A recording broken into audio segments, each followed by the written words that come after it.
नमस्कार। मैं वीके शास्त्री अपने चैनल के माध्यम से आप सभी दर्शकों का बहुत बहुत स्वागत करता हूँ। ज्ञान, धन, संतान, विवाह और भाग्य के कारक ग्रहों के महामंत्री देवगुरु बृहस्पति 3 जून 2024 को वृषभ राशि में उदित हो चुके हैं और 14 मई 2025 तक वृषभ में ही उदित अवस्था में गोचर करेंगे और इसके बाद राशि परिवर्तन करके मिथुन में चले जाएंगे। देवगुरु का उदित होना मेष से मीन राशि के जातकों के लिए परम सौभाग्य का पल है, क्योंकि पिछले 1 वर्ष से देवगुरु लगातार पीड़ित अवस्था में ही गोचर कर रहे थे और अपना कोई शुभ फल नहीं दे पा रहे थे।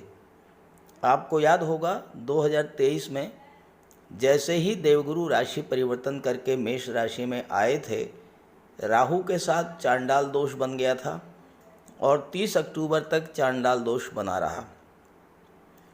जब 30 अक्टूबर को राहु केतु ने राशि परिवर्तन किया तो चांडाल दोष तो समाप्त हो गया, लेकिन केतु के साथ षडाष्टक योग बन गया।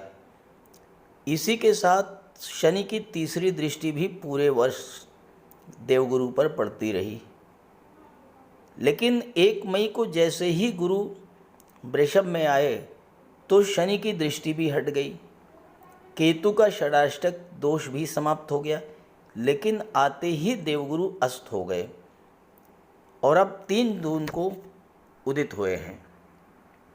गुरु का उदित होकर वृषभ में गोचर करना आने वाले 1 वर्ष तक 14 मई 2025 तक सभी जातकों को अत्यंत शुभ फल देने वाला होगा। तो आज के इस वीडियो में हम बात करेंगे गुरु के उदित होने का कुंभ राशि के जातकों के जीवन पर क्या प्रभाव पड़ेगा।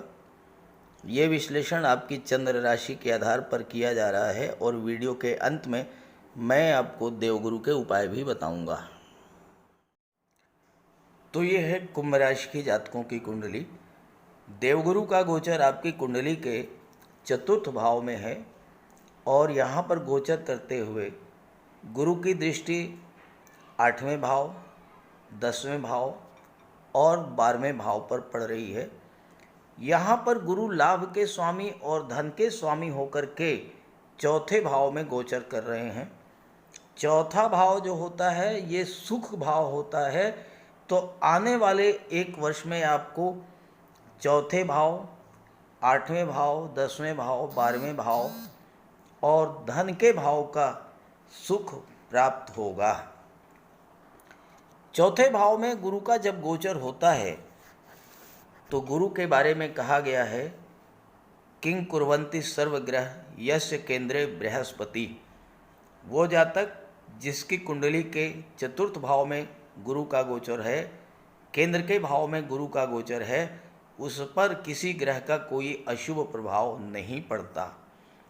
तो गुरु आने वाले 1 वर्ष तक हर तरह के अशुभ प्रभावों से आपकी रक्षा करेंगे और चूंकि अष्टम पर दृष्टि डालेंगे, गुरु का अष्टम से संबंध बनना, आप पर ईश्वरी कृपा की बरसात का होना, 12वें में भी दृष्टि है तो धर्म अध्यात्म में भी आपकी रुचि बढ़ेगी, ईश्वर में आपकी आस्था बढ़ेगी और इसका प्रभाव ये पड़ेगा कि 7.5 चल रही है आपके जीवन में, 7.5 का दूसरा चरण गतिमान है। आने वाले 1 वर्ष तक 7.5 से जो कष्ट आपको मिलने वाले हैं उन कष्टों से बहुत बड़ी राहत आपको मिलेगी देवगुरु के गोचर के कारण। लेकिन बस 2-3 बातों का ध्यान रखना है आपको। 12वां भाव धर्म अध्यात्म का होता है, 12वां भाव मेडिटेशन का होता है, योगा का होता है, 12वां भाव चैरिटी का होता है, दान पुण्य का होता है। धर्म अध्यात्म से जुड़ कर के चलिएगा, दान पुण्य चैरिटी में मन लगाइएगा, गरीबों की मदद कीजिएगा, योगा मेडिटेशन वगैरह करते रहिएगा, तो आपको हर तरह का भौतिक और मानसिक सुख ये प्राप्त होगा। क्योंकि गुरु जो हैं ये अत्यंत शुभ और सौम्य ग्रह हैं और जब चौथे में गोचर करते हैं तो आपकी मानसिक शांति को बढ़ाते हैं। घर में कोई कलह थी, कोई तनाव की स्थिति बनी हुई थी, उस स्थितियों में भी सुधार आएगा। कोई प्रॉपर्टी का विवाद चल रहा था, उस तरह का विवाद भी समाप्त होगा और हर तरह की समस्याओं को आप सॉल्व कर लेंगे, क्योंकि गुरु आपके ज्ञान में वृद्धि करेंगे। और अष्टम भाव पर दृष्टि है।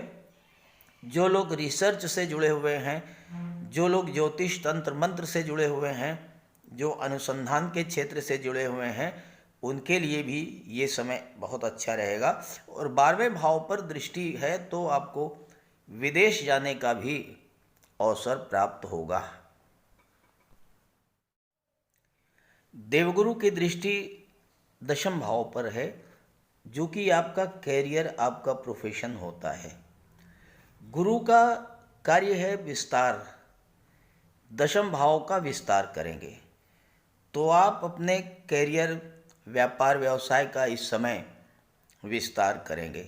लेकिन यहाँ एक बात का ध्यान रखें कि गुरु अष्टम पर भी दृष्टि डाल रहे हैं और अष्टम भाव जो होता है ये गुप्त रहस्यों का, गुप्त विद्याओं का होता है। तो आप अपने व्यापार व्यवसाय को विस्तार करने के लिए आपकी जो भी प्लानिंग है वो आप अपने मन में ही रखें। जब तक कार्य आपका पूर्ण न हो जाए तब तक आप अपनी योजना को किसी से भी शेयर न करें। आपके घर में कोई धार्मिक या मांगलिक आयोजन भी हो सकता है। परिवार में नए मेहमान का आगमन होगा, क्योंकि धन भाव के स्वामी हैं, दूसरा भाव परिवार का होता है, परिवार का विस्तार होगा। अब गुरु विवाह के कारक हैं और संतान के भी कारक हैं, धन के भी कारक हैं, तो धन का भी विस्तार होगा, धन की प्राप्ति होगी, धन का संचय होगा। परिवार का विस्तार होगा तो या तो किसी सदस्य का विवाह होगा और या अगर आप विवाहित हैं तो संतान की प्राप्ति होगी।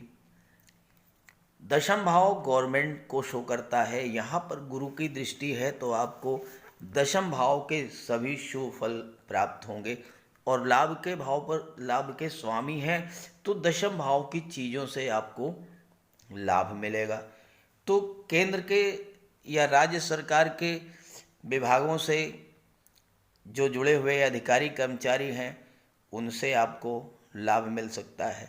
कुंभ राशि शनि की राशि है, तो जो लोग रियल एस्टेट से जुड़े हैं या प्रॉपर्टी का काम करते हैं उनको किसी तरह का कोई गवर्नमेंट प्रोजेक्ट मिल सकता है, गवर्नमेंट टेंडर मिल सकता है।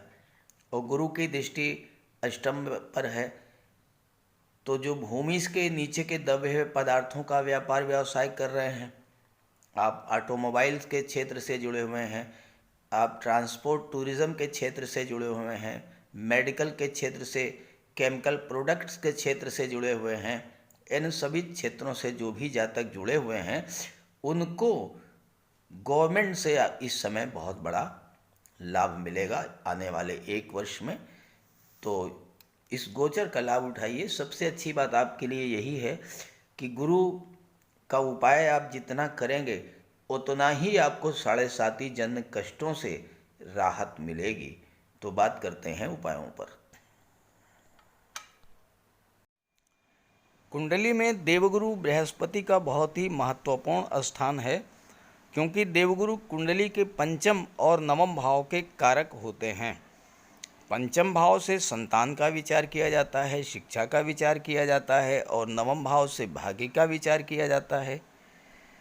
गुरु ग्रह भाग्य के लिए जिम्मेदार माने जाते हैं और किसी भी कार्य की सफलता के लिए देवगुरु का मजबूत होना बहुत ज़रूरी है। जब कुंडली में देवगुरु मजबूत होते हैं तो भाग्य का साथ मिलता है, जिस काम में हाथ डालते हैं वो सफल होता है, विवाह समय से होता है, शिक्षा अच्छी मिलती है, गुरु की कृपा रहती है, धन की प्राप्ति होती है। तो देवगुरु के लिए कुछ उपाय बताने जा रहा हूँ, उपाय ज़रूर कीजिएगा। अगर आपकी जन्म कुंडली में गुरु कमज़ोर स्थिति में है तो आपको गुरुवार का व्रत करना चाहिए। स्नान करते समय जल में आधा चम्मच हल्दी डालकर स्नान करें। स्नान के बाद पीले रंग के वस्त्र धारण करें और साथ ही साथ केसर या हल्दी का तिलक लगाएं। और गुरुवार के दिन भगवान विष्णु की उपासना करें। घर में केले का एक वृक्ष लगा लें, उसकी पूजा करें, उसकी सेवा करें। भोजन में चने के बेसन, चीनी और घी से बने लड्डू का सेवन करें और अपनी क्षमता के अनुसार पीले वस्त्र, हल्दी, शहद, धार्मिक पुस्तकें, इन सब का दान कर सकते हैं। अगर गुरु ग्रह कमज़ोर है तो पुखराज धारण करें, लेकिन इसके लिए किसी योग्य ज्योतिषी की सलाह ले लें। माता पिता, गुरु और बुज़ुर्गों का सम्मान करें, उनकी देखभाल करें और उनका आशीर्वाद प्राप्त करें। साफ सफाई रखें, गुरु की सेवा करें और दही और चावल गरीबों को खिलाएं। किसी गरीब को, किसी दिव्यांग व्यक्ति को भोजन कराएं। किसी वृद्धाश्रम में जाकर के वृद्धों के साथ कुछ समय बिताएं, उनकी समस्याओं को जानें, समझें।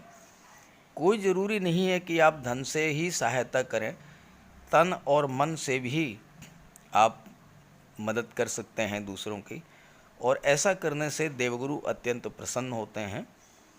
और जब देवगुरु बलवान होंगे तो आपको पूरा लाभ मिलेंगे। तो ये उपाय करके देखिएगा, लाभ होगा। कमेंट करके बताइएगा ताकि आपके साथियों को भी इसका लाभ मिल सके। नमस्कार।